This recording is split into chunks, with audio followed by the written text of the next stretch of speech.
Assalamualaikum dan salam sejahtera. Utama TVS edisi 21 Jun 2021 bersama saya Kazari Afindi dan ini antara paparan utama malam ini. Malaysia sedang membangunkan vaksin COVID-19 menggunakan teknologi messenger acid ribonucleic ataupun mRNA. Kerajaan masih belum mendapat sebarang maklumat daripada fasiliti COVAX berhubung tarikh vaksin Johnson & Johnson akan dihantar ke Malaysia. Geng Jaya yang dipercayai aktif melakukan jenayah pecah rumah dan curi di Bandar Sibu sejak tahun 2019 tumpas. Malaysia sedang membangunkan vaksin COVID-19 menggunakan teknologi messenger acid ribonucleic ataupun mRNA. Vaksin itu mula dibangunkan pada November 2020 oleh Institut Kajian Perubatan IMR di bawah Kementerian Kesihatan KKM dan Universiti Putra Malaysia UPM. Pembangunan vaksin mRNA DMR pada masa ini adalah di peringkat pengklonan iaitu cloning. Genetik sasaran iaitu merangkumi virus asal dan varian lain virus SARS-CoV-2.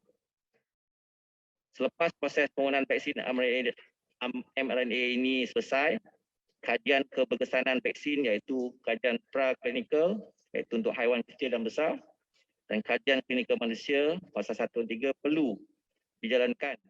Mengenai petugas kesihatan yang dijangkiti semula COVID-19 selepas lengkap 2 dos vaksin, Dr. Adham berkata seramai 1,480 individu telah dijangkiti semula, namun hanya 1 kes sahaja dikesan berada di kategori 4 iaitu bergejala dengan radang paru-paru dan memerlukan bantuan oksigen. Kebanyakan individu yang dijangkiti itu dikesan berada di kategori 1 dan 2 iaitu tidak bergejala dan bergejala tanpa radang paru-paru. Ini menunjukkan bahawa vaksinasi berkesan untuk melindungi sesiapa yang dijangkiti COVID-19 selepas vaksinasi tidak akan menjadi serius ataupun severe stage 4-5. Data ini menunjukkan bahawa keberkesanan vaksinasi kita di kalangan healthcare worker yang telah pun kita buat surveillance ataupun pemantauan setakat ini menunjukkan bahawa program vaksinasi sangat baik dan berkesan.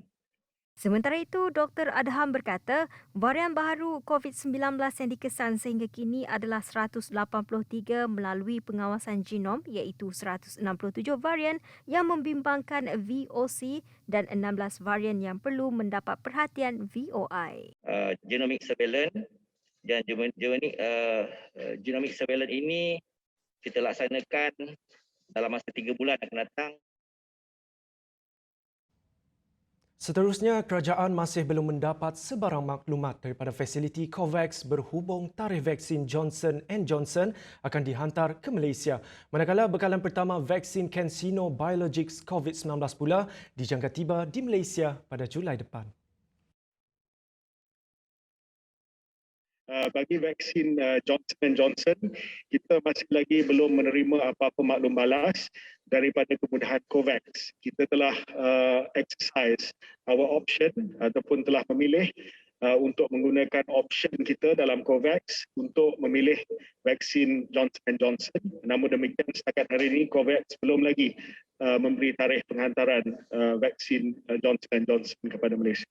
Manakala untuk vaksin CanSino, seperti mana yang diumumkan oleh Menteri Kesihatan sebelum ini, kita bakal menerima penghantaran dos-dos pertama pada bulan Julai. Kita sedang muktamadkan jadual penghantaran untuk CanSino, tapi saya yakin kita akan dapat mula mengedarkan vaksin CanSino pada penghujung bulan Julai.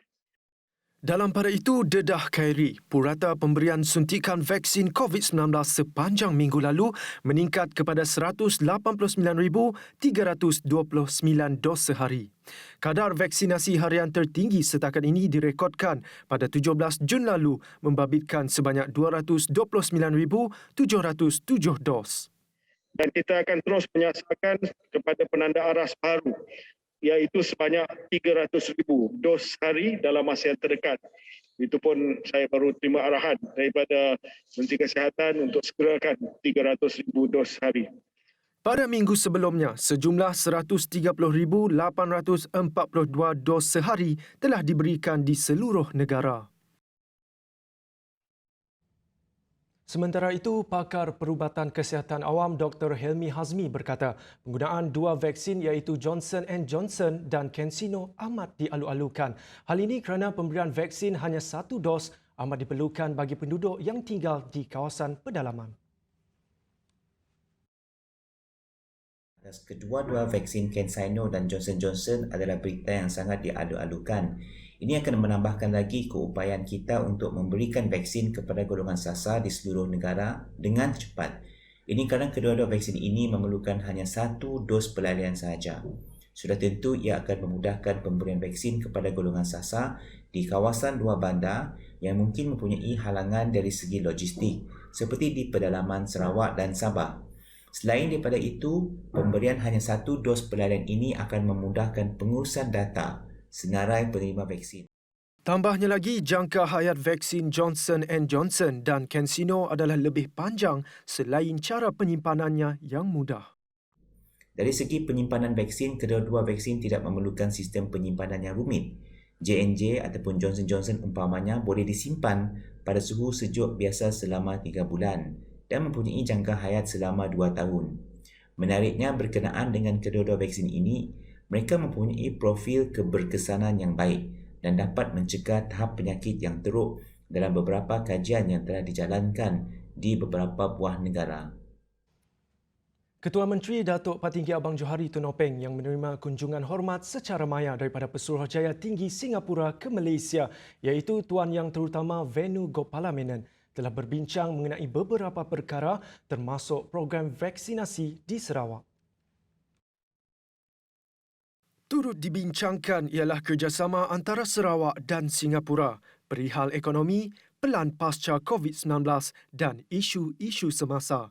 Sebelum ini, Sarawak telah menjalinkan kerjasama perdagangan dengan Singapura melalui pembukaan Pejabat Perdagangan dan Pelancongan Sarawak Statos pada tahun 2019. Ia merupakan langkah untuk membuka pasaran produk-produk dari Sarawak, terutamanya hasil pertanian dan mengembangkan potensi pelancongan negeri ini. Pusat Pemberian Vaksin PPV yang bertempat di Dewan Laki Sibu akan beroperasi pada 23 Jun ini dengan proses vaksinasi dibantu oleh pihak anggota tentera dari Brigade ke-9 Infanti Malaysia. Penyelaras Jawatankuasa Pengurusan Bencana Bahagian Sibu, Dr. Anwar Rapai berkata, program vaksinasi ini akan beroperasi selama 5 hari dan meletakkan kapasiti 500 orang. Dewan Lakis kita akan beroperasi selama 5 hari daripada 23 hari bulan hari Rabu sehingga 27 hari Ahad. Ini untuk masyarakat kita di kampung. Mulai esok juga kita ada buka di rumah-rumah panjang di kawasan Dun Nangka di mana kita ada 34 buah rumah panjang dan kita membuka 4 stesen. Setiap hari satu stesen untuk rumah panjang yang berdekatan dan ini akan diselenggarakan oleh pihak KKN. Sementara di Dewan Laki sini 5 hari akan diselenggarakan oleh pihak Angkatan Tentera. Jadi mereka yang akan mendaftar, mereka yang akan melakukan saringan dan juga memberi vaksinasi sehinggalah habis. Beliau yang juga Menteri Muda Kesihatan Awam berkata setiap penerima vaksin akan diberikan tarikh dan masa janji temu melalui aplikasi WhatsApp yang lengkap dengan nombor siri. Bila kita telah menerima semua nama-nama daripada JKK nanti, kita akan bahagikan mereka mengikut tarikh dan juga waktu. Dan mereka akan menerima WhatsApp. WhatsApp ini akan mempunyai nombor siri. Dan nombor siri ini akan ditentukan mereka betul ataupun tidak di masa tersebut. Kita akan wujudkan suatu checkpoint di dalam kawasan masjid ini. Di mana mereka, jika mereka betul pada masa dan waktunya, mereka akan dibenarkan masuk untuk mendapat vaccination.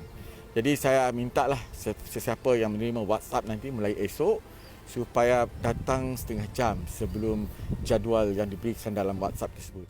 Setakat Ahad, seramai 87,460 daripada 232,000 atau 37.6% penduduk bahagian Sibu yang layak menerima vaksin telah menerima sekurang-kurangnya 1 dos vaksin COVID-19 di 6 PPV statik di Stadium Tertutup Sibu, Dewan Suara Sibu, Dewan Masyarakat Sibu Jaya, Hospital Pakar KPJ Sibu, Klinik Kesihatan Lanang dan Klinik Kesihatan Sibu Jaya. Dr. Anwar yang juga ahli Dewan Undangan Negeri Nangka berkata, Angkatan Tentera Malaysia juga sudah mula memasuki kawasan rumah panjang di kawasan Dun itu bagi melaksanakan pemvaksinan yang akan mengambil masa 3 hari sebelum meneruskan usaha di kampung lain di kawasan tersebut. Baik, dalam perkembangan lain, Dr. Anwar memberitahu PPV Pusat Perubatan Rejang RMC kini berupaya melaksanakan 1,000 vaksinasi. Operasi PPV RMC telah dipindahkan dari premisnya di Jalan Dr. Wong Sun Kai ke Dewan Suara Sibu yang hanya mampu melaksanakan 400 vaksinasi sehari. Hari ini adalah merupakan hari pertama Dewan Suara Sibu digunakan untuk PPV.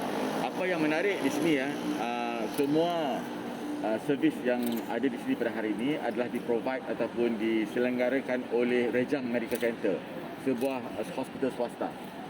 This is the first hospital swasta yang keluar daripada hospital untuk memberi vaksin di tempat yang disediakan oleh KKM. Okay. Sebenarnya tempat ini pada mulanya designated for KKM punya site, tetapi sebab Rejang mohon supaya mereka menggunakan sebab mereka hendak meningkatkan kapasiti daripada 400 kepada 1,000. Dan saya difahamkan pada 2 jam ini telah hampir 400 yang telah divaksinkan dan mereka boleh menambahkan lagi kapasiti mereka kepada 1,200. RMC adalah hospital swasta pertama di Sarawak yang keluar dari premis mereka untuk memberikan vaksin di tempat yang disediakan oleh Kementerian Kesihatan KKM yang akan beroperasi pada hari bekerja. Saya telah berbincang tadi, kalau kita nak extend over the weekend ataupun extend pada malam sebab mereka ini shift sampai pukul 5. Kalau kita nak extend malam dan juga extend di weekend, kita perlu melihat dari segi kapasiti vaccinator. Kalau mereka dikerahkan bekerja 7 hari 1 minggu, mungkin ada keletihan sikit. Jadi saya ingin nak mencadangkan supaya tim lain masuk waktu selepas jam 5 ataupun tim lain yang masuk waktu weekend supaya there is non-stop penggunaan pusat pemberian vaksin ini. Para petugas kesihatan mengharapkan vaksin 1 dos dibawa masuk dengan segera ke Sarawak bagi mempercepatkan proses vaksinasi. Lebih-lebih lagi bagi program outreach vaksinasi COVID-19. Program outreach yang kini giat dilaksanakan di daerah Bau sejak 17 Jun lepas melibatkan pemberian dos pertama vaksin.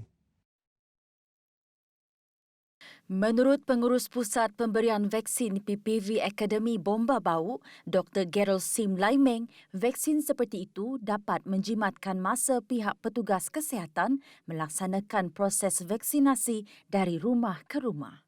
Yes, kita telah memulakan vaccination dan kita dipanggil sebagai Mobile Outreach Team di mana kita akan pergi ke rumah dari bermula 17 Jun. Yang beranggaran 40 ke 80 orang yang akan berjaya menerima vaksin sehari. Kata Dr. Gerald lagi, antara vaksin yang diberikan di daerah Bau adalah vaksin Pfizer-BioNTech dan Sinovac. Sementara itu, mengenai proses vaksinasi bagi penduduk dari Kampung Serikin yang kini dikenakan Perintah Kawalan Pergerakan diperketatkan PKPD, pemberian dos pertama bagi penduduk di kawasan berkenaan ditangguhkan sehingga PKPD ditamatkan. Bagi mereka yang perlu disuntik untuk dos kedua vaksin pula, pihak mereka akan datang ke Kampung Serikin untuk memberi suntikan dengan syarat mereka bebas daripada jangkitan COVID-19. Beliau berkata demikian ketika ditemui TVS pada Isnin. Dalam pada itu, bagi penerima vaksin Muhammad Nur Haziq, dia menyeru orang ramai agar tidak takut menerima vaksin kerana katanya ia penting untuk melindungi diri dari ancaman COVID-19. Pernahlah dengar cuma orang madah macam jangan ambil vaksin, jangan ambil macam takut apa-apa efek lepas tu akan jadi melarut-larut lah lepas tu. Payah and then kami optimat tu sebab selamat diimpun lah and then just cuma yang mana percaya gila sikit lah juga tapi untuk keselamatan diimpun je. Untuk rekod, seramai 47,826 penduduk di daerah Bauk telah mendaftar program imunisasi COVID-19 kebangsaan sejak Februari lepas. Hari ini tinjauan kami dari TVS untuk PPV bahagian Bauk yang terletak di Balai Bomba Bauk. Kelihatan penduduk di sini mengikut arahan dengan baik dan teratur. Dan hari ini sasaran untuk menerima vaksin untuk penduduk Bauk adalah 1,000 orang. Dan perkhidmatan servis bergerak rumah ke rumah untuk memberi vaksin telah dimulakan semenjak 17 Jun dan kini masih dijalankan. Apa yang diharapkan agar orang ramai ataupun penduduk di sekitar Bauk dan di bahagian lain diharapkan untuk menerima vaksin dan jangan takut agar kita semua dapat membendung COVID-19 ini bersama-sama. Jadi sekian saja daripada saya Maris Suji bersama dengan juru kamera Zaim Zafan untuk TVS. Lagi perkembangan dalam negeri, program vaksinasi tidak hanya tertumpu di daerah-daerah utama yang mempunyai populasi yang ramai, malah seperti di kawasan luar bandar iaitu daerah Matu. Program vaksinasi juga giat dilaksanakan yang mana setakat ini 60% penduduk berdaftar telah menerima suntikan vaksin. Ini membuktikan penerimaan yang amat baik khususnya dari masyarakat di Matu.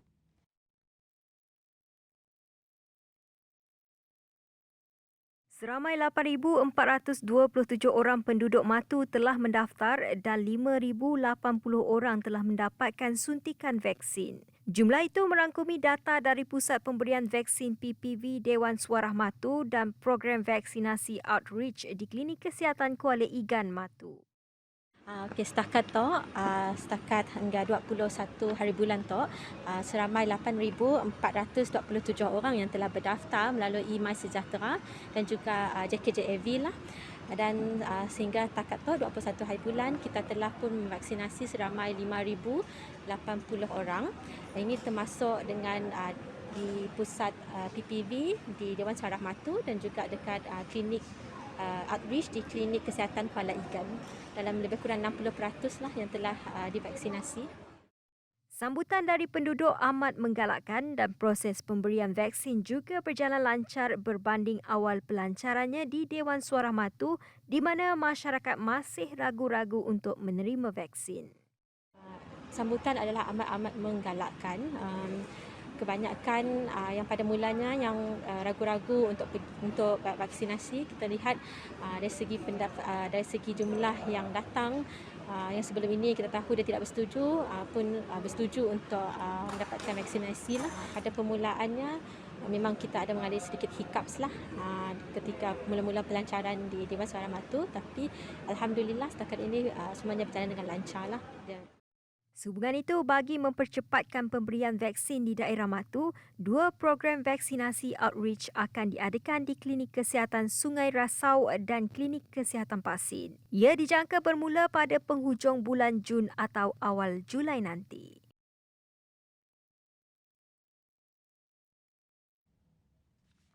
Bagi penerima yang ditemui di PPV Dewan Suarah Matu, mereka meluahkan perasaan lega dan bersyukur setelah menerima vaksin terutama warga emas yang berisiko tinggi. Mereka menerima vaksin dengan rela hati dan mengakui kebaikannya dalam usaha mencegah jangkitan COVID-19.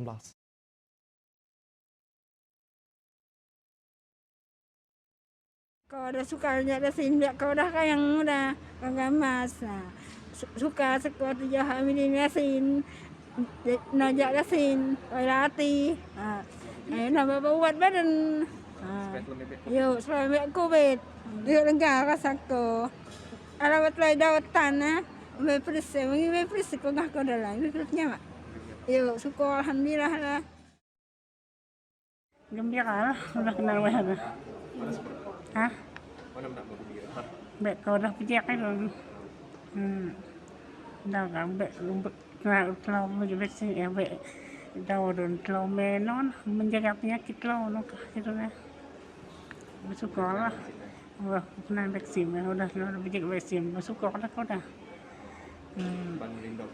iya melindungi lo daripada penyakit mana.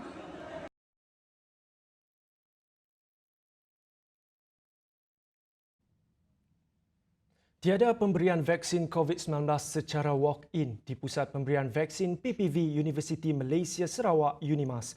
Menerusi satu kenyataan, UNIMAS memaklumkan PPV-nya kini hanya menerima mereka yang mempunyai tarikh dan masa janji temu menerusi aplikasi MySejahtera.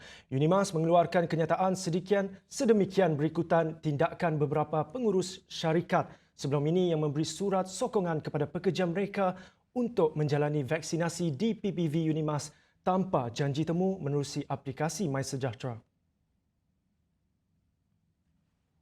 Baik, seterusnya perkembangan COVID-19. 58 kes positif COVID-19 dilaporkan dari satu kluster baharu melibatkan komuniti iaitu kluster Kevok, Telang Usan. Ia dikesan di sebuah penempatan di bawah Perintah Kawalan Pergerakan diperketatkan PKPD di Kampung Long Kevok, Telang Usan. Kes positif tersebut adalah dari 280 individu yang telah disaring di mana 14 didapati negatif dan 208 kes masih menunggu keputusan makmal. Jabatan Kesihatan Negeri Sarawak turut mengisytiharkan kluster baharu di Miri iaitu kluster Quadruplex 86 dengan 20 kes telah dikesan positif dan kluster Jalan Baru Tatau Bintulu di Tatau dengan 22 kes telah dikesan positif COVID-19. Sementara itu, Jawatankuasa Pengurusan Bencana Negeri JPBN Sarawak mengisytiharkan 4 buah rumah panjang dan sebuah kuartus dikenakan Perintah Kawalan Pergerakan diperketatkan PKPD. PKPD berkenaan melibatkan 3 buah rumah panjang di Sri Aman, sebuah rumah panjang di Tanjung Manis dan kuartus pekerja balingian Power Generation BPG Jalan Sibu Mukah di Mukah. Dalam pada itu, Sarawak melaporkan 682 kes baharu positif COVID-19 pada Isnin. 61% daripada jumlah kes ini telah dikesan di 5 buah daerah iaitu di daerah Kapit, Kuching, Sibu, Bintulu dan Telang Usan. 2 kes kematian baharu turut dilaporkan. Geng Jaya, siapa yang diam di Sibunya tahulah Geng Jaya tu yang dipercayai aktif melakukan jenayah pecah rumah dan curi di Bandar Sibu sejak tahun 2019. Tumpas di tangan polis Diraja Malaysia PDRM. Ia susulan 4 individu termasuk dalang serta pembeli barangan curi itu ditahan dalam 18 serbuan berasingan di daerah itu. Hasil risikan dan operasi berterusan, seorang lelaki tempatan berumur 36 tahun yang juga merupakan ketua geng itu berjaya dikesan pihak polis pada 30 Mei yang lalu. Seorang wanita berusia 48 tahun dan rakan suspek berusia 35 tahun serta pembeli barangan curi yang merupakan seorang lelaki berumur 31 tahun turut ditahan. Kesemua suspek kini dalam tahanan reman dan siasatan masih diteruskan termasuk mengesan barang kes. Geng ini telah melakukan sekurang-kurangnya 20 kes pecah rumah dan curi sejak 2019 sehinggalah mereka tertangkap. Setakat ini pihak polis telah berjaya mengesan dan merampas barang-barang hasil geng tersebut termasuk 2 unit telefon bimbit, 16 utas jam tangan, sebuah kereta, sebuah motosikal, sebuah enjin motosikal, 1 set rim motosikal, 2 rangkai kunci kenderaan dan 6 unit televisyen. Selain itu, turut dirampas adalah CPU komputer, komputer riba, beg tangan wanita, mata wang tempatan dan asing, subang emas, gelang, barangan perhiasan wanita, kasut, minuman keras serta pelbagai jenis beg dengan nilai keseluruhan kira-kira RM50,000. Geng terbabit menyasarkan rumah mewah yang tidak berpenghuni dan terletak di lokasi terpencil. Mereka akan cabut fuse meter elektrik rumah yang mereka sasarkan sebelum pecah masuk dan curi. Mereka gunakan peralatan seperti tukul, pemotong besi, pemutar skru dan besi yang diubah suai untuk pecah masuk. Hasil kecurian akan disimpan di sebuah rumah yang didiami rakan sejenayah sebelum dijual kepada individu lain. Justru polis meminta mana-mana orang awam yang pernah membuat laporan berkenaan kejadian sedemikian untuk datang ke Pejabat Bahagian Siasatan Jenayah Balai Polis Sentral Sibu untuk tujuan pengecaman barangan kes. Kasih ibu membawa ke syurga, kasih ayah sepanjang masa. Secara semula jadinya seorang bapa memang dikenali dengan sifat dan identitinya yang tegas, lebih banyak berdiam dan jarang memujuk. Namun, itu tidak bermakna mereka tidak peduli. Jauh sekali tidak mempunyai perasaan sayang terhadap anak-anak. Masih belum terlambat untuk kita mengucapkan Selamat Hari Bapa. Ikuti bingkisan ini.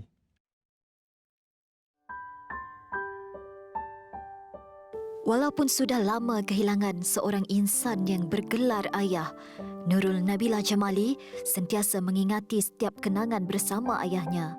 Kehilangan ayahnya tatkala beliau berusia 17 tahun amat memberi kesan kepadanya kerana pada usia tersebut Nabila masih lagi haus akan kasih sayang seorang ayah dan memerlukan tempat bergantung serta bermanja. Menurut Nabila, jika diberi peluang bertemu semula dengan ayahnya, sudah pasti beliau akan menikmati dan lebih menghargai masa bersama. If kami diberi chance to see him again is, of course, kami akan peluknya. I'd say how I've missed you, macamnya, because yalah before he passed away, macam, of course we take time for granted. We don't know that his days were numbered.